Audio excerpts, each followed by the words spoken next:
Welcome back to Tell Me What You Don't Like About Yourself, the Nip Tuck Rewatch podcast where we're looking back at the Rosetta Stone of the Ryan Murphy universe through a rainbow lens with 20 years of hindsight.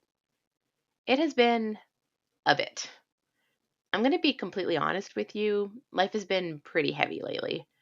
My cat and then my little chihuahua passed away within a couple months of each other, and trying to watch Nip Tuck right now, especially with the loss of Julian McMahon, has been a little bit too much for me. But I missed the podcast terribly, and I really wanted to get back at it.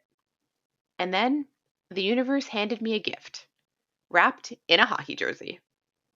Like most of the internet, I started watching the new adaptation of Heated Rivalry.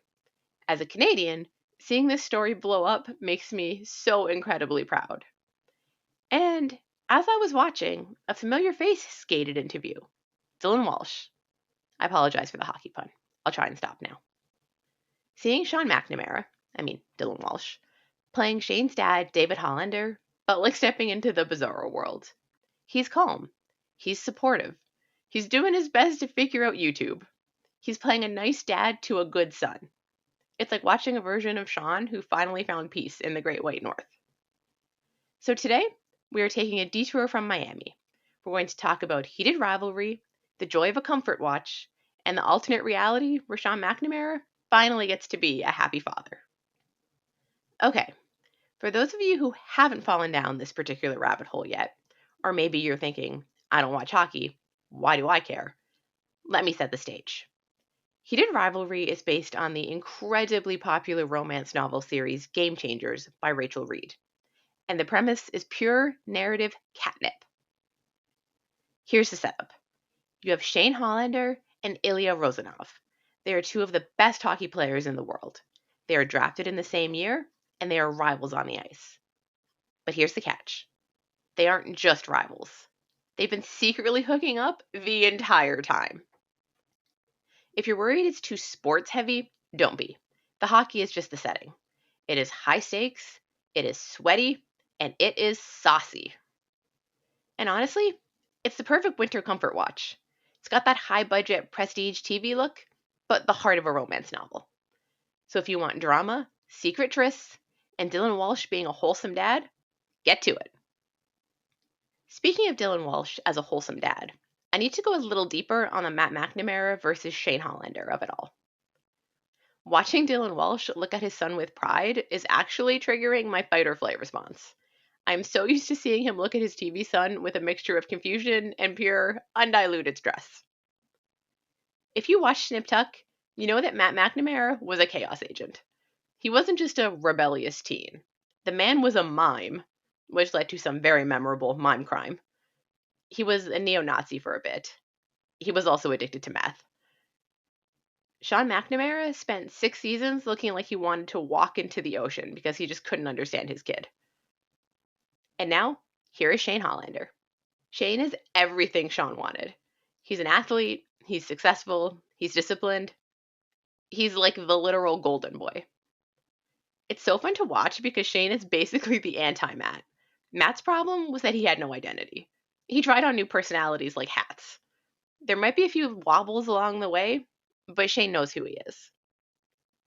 Watching Dylan Walsh play a dad who gets to hang out in a gorgeous Canadian cottage instead of having to deal with Matt's latest antics/crimes, I'll take it. I also can't help but find myself thinking a lot about the ghosts of Nip Tuck past while watching Heated Rivalry. I remember being a teenager and watching the storyline where Christian thinks he might be in love with Sean. I remember the dream sequence.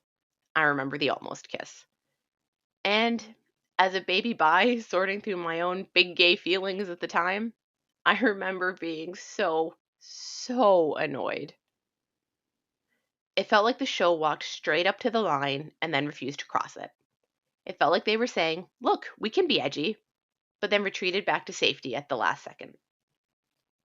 When you're young and trying to figure out who you are, those moments matter. And when the show pulls the rug out from under you, it can feel pretty personal. But now, with the benefit of hindsight, I have a different take on it. I wonder if that wasn't queerbaiting. I wonder if that was Ryan Murphy hitting the glass ceiling of the mid-2000s. We have to remember the era. Brokeback Mountain hadn't even come out when Nip Tuck started. The idea of your two alpha male leads riding off into the sunset together wouldn't have just been risky. To a network executive, it would have been unthinkable. So maybe those lingering hugs, the wedding cake tasting scene, all of those song choices. I've been loving you too long to stop now. I'm looking at you. And that time they basically got married weren't the show teasing us. Maybe they were Ryan Murphy fighting for every inch of ground he could get. He pushed the door open a crack so that a show like Heated Rivalry could eventually kick it down. It doesn't necessarily make it less frustrating to watch, but it does make me deeply appreciate just how much the landscape has changed. We don't need dream sequences anymore. We get the real thing. And there is something really lovely about seeing Dylan Walsh, who spent years playing half of one of the most codependent and homoerotic pairs on TV, now existing in a show where the queer romance is the main event. It feels like the universe is balancing the scales. And honestly, I think that's a pretty good place to leave it today. We went from the chaos of Miami to the icy rinks of Canada, and I'd like to think that we had a little bit of fun along the way. I want to say a huge thank you for sticking with me through this very unintentional hiatus and for letting me take this little detour.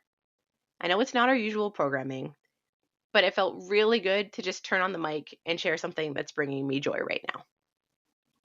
You can follow the podcast on Instagram, Threads, and YouTube. It's at Tell Me What You Don't Like Pod. It's also at Tell Me Pod on BlueSky.